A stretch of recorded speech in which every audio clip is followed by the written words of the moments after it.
अवनीश त्यागी जी, सुना आपने नाहिद लारी को, वो कह रहे कि प्रत्याशी ही नहीं है आपके पास, कैंडिडेट ही नहीं है आपके पास और माहौल जो है वो आपके विपरीत चल रहा है इस बार निकाय चुनाव में। अवनीश त्यागी, देखिए, नाहिद जी को अपनी चिंता करनी चाहिए।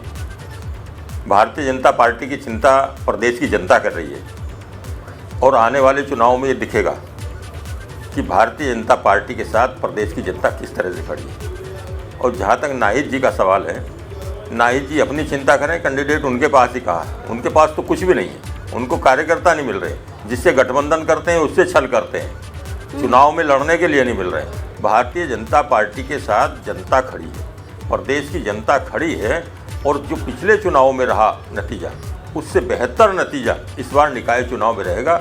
आप भी यहीं रहेंगे, हम भी यहीं रहेंगे, देखेंगे फिर डिबेट में, और नतीजा भारतीय जनता पार्टी के पक्ष में आ रहा है, क्योंकि प्रदेश की जनता का पूरा प्यार, पूरा समर्थन भारतीय जनता पार्टी को मिल रहा है।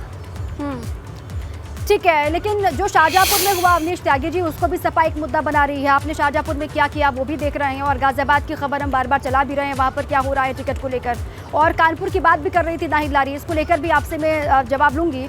लेकिन रोहित अग्रवाल जी भी हमारे साथ जुड़े हुए हैं।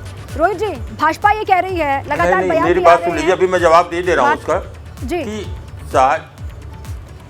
अवनीश त्यागी जी जल्दी से अपनी बात पूरी करें, फिर मैं रोहित जी के पास जाऊंगी। शाहजहांपुर हो या कहीं और हो जी, अब विपक्ष के पास से लोग भाग रहे हैं, उन्हें कैंडिडेट नहीं मिल रहे हैं, उन नेताओं को अपने नेतृत्व पर भरोसा नहीं रह गया है, वो भारतीय जनता पार्टी की नीतियों में भरोसा कर रहे हैं। और क्योंकि विकास का काम, विकास की गति केवल भारतीय जनता पार्टी में जुड़कर मिल सकती है, इसलिए भारतीय जनता पार्टी को भरोसा जता है। और जहाँ तक बात गाजियाबाद की है, थोड़े मामूली मतभेद हैं। भारतीय जनता पार्टी का कार्यकर्ता पूरी तरह अनुशासित है और अनुशासित रहेगा, ये सब मतभेद निपटेंगे और निकाय चुनाव में भारतीय जनता पार्टी पूरी तरह से ताकत बनकर उभरेगी और प्रदेश में ट्रिपल इंजन की सरकार उत्तर प्रदेश को नया उत्तर प्रदेश, सशक्त उत्तर प्रदेश, समृद्ध उत्तर प्रदेश बनाने की दिशा में कार्य। ठीक है अवनीश जी, आप रहे हमारे साथ, लौटूंगी मैं आपके पास। रोहित अग्रवाल जी हैं आरएलडी की तरफ से। रोहित जी, ये बीजेपी बार बार कह रही है, उनके तमाम हम नेताओं के बयान सुन ले हाल फिलहाल में जो भी आ रहे हैं, जब से निकाय चुनाव का बिगुल बजा है, ये कहा जा रहा है कि अखिलेश यादव जिसके साथ भी गठबंधन में रहे हैं, उनके साथ छलावा किया है। आप लोग कैसा महसूस कर रहे हैं और निकाय चुनाव को लेकर कोई खटास है या फिर सब कुछ ठीक चल रहा है, जैसे कि अखिलेश कह रहे हैं इस वक्त? देखिए, मैं आपके सवाल से ही शुरुआत कर देता हूं। जो जैसा होता है उसको सब वैसे ही दिखते हैं। अब भारतीय जनता पार्टी ने किस तरीके से ओम प्रकाश राजभर जी के साथ छलावा किया वो सबने देखा, किस तरीके से निषाद जी के साथ छलावा हो रहा है, गोरखपुर के अंदर कैंडिडेट उतार दिए गए हैं, किस तरीके से ये अपने जिस भी एलआई के साथ गठबंधन करते हैं उस एलआई की पार्टी ही खा जाते हैं, हमने बिहार में देखा। तो ये भारतीय जनता पार्टी की तो नियत ही है ये, तो उनको सामने वाला भी वैसा ही दिखेगा। दूसरी चीज ये है, जब हमें समझ में नहीं आता कि भाई मैं राष्ट्रीय लोकदल का नेता हूँ, नाहिद लारी खान समाजवादी पार्टी के नेता हैं, अब ना मुझको पता कि कोई खटास है या कोई घमासान हो रहा है, ना नाहिद लारी खान को पता। अब ये खबर मीडिया में कहाँ से चलती है? होता क्या है कि आपके जो ग्राउंड रिपोर्टर है वो घर में सोते सोते एक सपना देखते हैं और उनको सूत्र लगा के वो कुछ भी लिख देते हैं। उसके बाद वो लिख देते हैं साहब कि सूत्रों ने बताया। अब ये सूत्र कहाँ से आते हैं आपके? इन सूत्रों का मुझे मतलब गुप्त सूत्र मुझे बता दीजिए। ये जो नाम है बिजनौर, यहाँ पर जो पालिका को लेकर हो या फिर अलग अलग पदों को लेकर हो, टिकट को लेकर हो, वो खबरें जो हम लगातार दिखा भी रहे हैं, भाजपा को लेकर भी खबरें आ रही है, वो भी मैं उनसे सवाल पूछ रही हूँ अवनीश त्यागी से।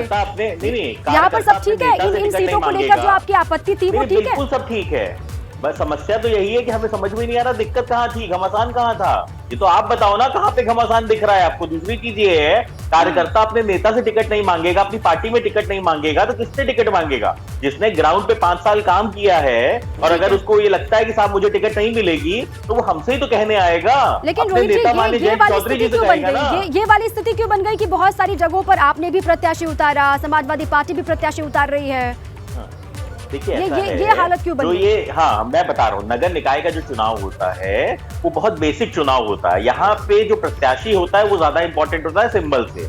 और कहीं ना कहीं अगर प्रत्याशी ने 5 साल जनता के साथ मेहनत की है, उसको लगता है कि हम जीत सकते हैं, तो ये एक स्ट्रैटेजी भी थी हमारी कि 2-4-5% सीटों के ऊपर हम दोनों ने प्रत्याशी उतार दिए और वो हमने कहीं ना कहीं अपनी आपसी सहमति से उतारे हैं और कार्यकर्ता के सम्मान को ठेस ना पहुंचे, इसलिए हमने वहां पे दोनों जगह पे दोनों लोगों के प्रत्याशी उतार दिए हैं। और इसके लिए ये कह देना या बवंडर बना देना कि साहब इसके लिए गठबंधन खत्म हो जा रहा है। आप ये बताइए 95% सीटों के ऊपर आप लोग इसको रणनीति बता रहे हैं, लेकिन राजनीति में इसको कहा जाता है घमासान, ये समझिए आप। और इसीलिए तो कह रहे हैं ये बागपत की सीट हम दिखा भी रहे हैं। घमासान तो फिर आप भाजपा का चलाइए ना, जो निषाद जी ने गोरखपुर में कैंडिडेट उतार दिए हैं, तो ये घमासान एक बार इनके लिए भी तो चला दीजिए कि घमासान क्या हो रहा है इनके यहाँ, कि गोरखपुर के अंदर कैंडिडेट उतार दिए गए, सहारनपुर के अंदर स्थिति देखिए, इनके पास कैंडिडेट नहीं है, दूसरे के कैंडिडेट के ऊपर जो है ये मछली की तरह उसको उठा के लेके जा रहे हैं, मतलब घोषित कैंडिडेट को लेके जा रहे हैं। इतना कार्यकर्ता दरी बिछाएगा और दूसरी पार्टी आप इस बात को खारिज कर रहे हैं, आप ये नकार रहे हैं कि कोई भी घमासान है, बल्कि आप ये कह रहे हैं कि ऑल इज वेल है साहब, सब कुछ बढ़िया चल रहा है और जहां जहां पर प्रत्याशी उतारे गए हैं वो रणनीति का हिस्सा है, आप ये बता रहे हैं। ठीक है रोहित जी।